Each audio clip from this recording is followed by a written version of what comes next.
प्रभाग क्रमांक 14 मधील पत्रकार नगर रोडवरील नाल्याच्या समस्येची नागरिकांच्या तक्रारीनंतर प्रशासनाने तातडीने दखल घेतली आहे। महापालिका आयुक्त आणि महापौर यांच्याकडे तक्रार करण्यात आल्यानंतर अवघ्या दुसऱ्याच दिवशी संबंधित अधिकाऱ्यांनी घटनास्थळी भेट देत नाल्याची पाहणी केली। यावेळी सागावकर यांनी परिसराची प्रत्यक्ष पाहणी केली, तर मुकादम अमित सावंत हेही उपस्थित होते।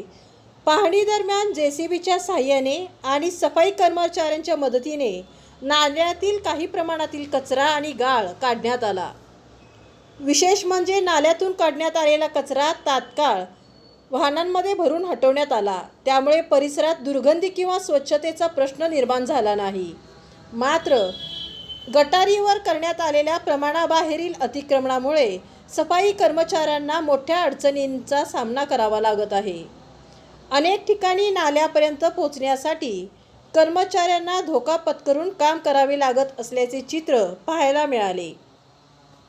दरम्यान उद्या विशेष सफाई मोहीम राबवण्यात येणार असल्याची माहिती सागावकर यांनी दिली आहे। अतिरिक्त सफाई कर्मचारी आणि नाला सफाई मशीनच्या साहाय्याने एसटी स्टँड भिंतीपासून भोपे गटारीपर्यंतचा संपूर्ण नाला स्वच्छ करण्यात येणार आहे। यावेळी विरोधी पक्षनेते मंगेश चव्हाण यांनीही नाल्याची पाहणी केली। संबंधित गटाराचे काम मंजूर झाले असून लवकरच नवीन गटार बांधकाम सुरू करण्यात येईल असे त्यांनी सांगितले। नागरिकांच्या पाठपुराव्यानंतर प्रशासन आणि लोकप्रतिनिधींनी घेतलेल्या तातडीच्या दखलीमुळे परिसरातील नागरिकांनी समाधान व्यक्त केले आहे।